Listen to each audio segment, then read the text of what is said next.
Let me provide a brief update on Operation Epic Fury. Today, the United States military continues to carry out large-scale combat operations in Iran to eliminate the grave threats posed to America by this terrible terrorist regime. Following our obliteration of Iran's nuclear program in Operation Midnight Hammer a short while ago, we warned Iran not to make any attempt to rebuild at a different location because they were unable to use the ones that we so powerfully blew up. But they ignored those warnings and refused to cease their pursuit of nuclear weapons. In addition, the regime's conventional ballistic missile program was growing rapidly and dramatically, and this posed a very clear, colossal threat to America and our forces stationed overseas.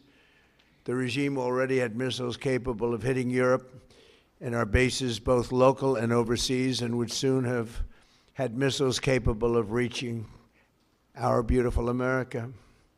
The purpose of this fast-growing missile program was to shield their nuclear weapon development and make it extraordinarily difficult for anyone to stop them from making these highly forbidden by us nuclear weapons. We were the ones that were complaining. We were the ones that wanted it stopped, but everybody was behind us. They just didn't have the courage to say so.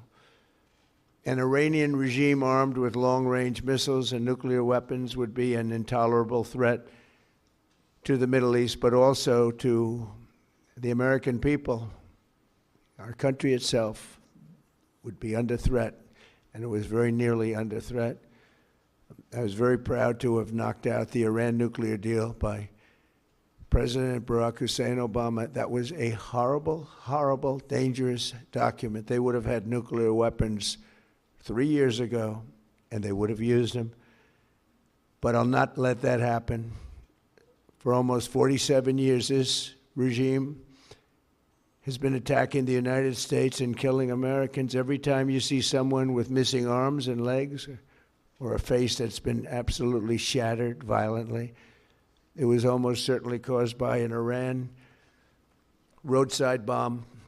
They were put there by General Soleimani, who was the father of the roadside bomb. Very proudly, he thought, but I terminated him in my first term.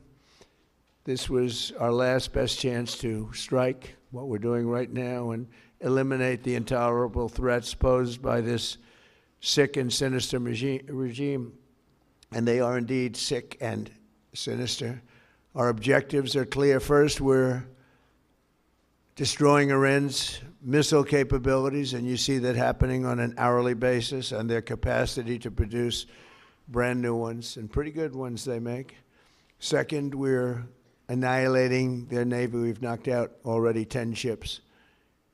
They're at the bottom of the sea. Third, we're ensuring that the world's #1 sponsor of terror can never obtain a nuclear weapon. Never going to have a nuclear weapon. I said that from the beginning. They're never going to have a nuclear weapon. They were on the road to getting one legitimately through a deal that was signed foolishly by our country.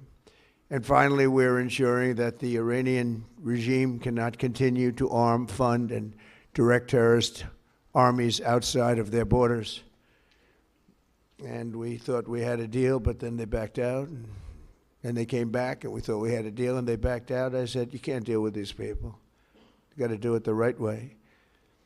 Today, we grieve for the 4 heroic American service members who have been killed in action and send our love and support to their families.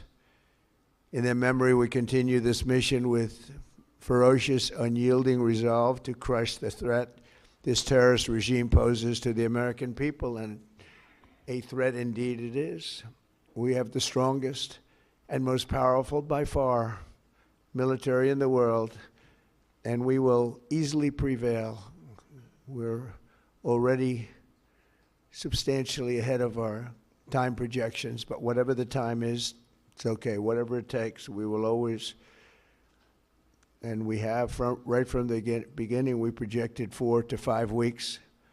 But we have capability to go far longer than that. We'll do it. Whatever somebody said today, they said, oh, well, if the president wants to do it really quickly. After that, he'll get bored. I don't get bored.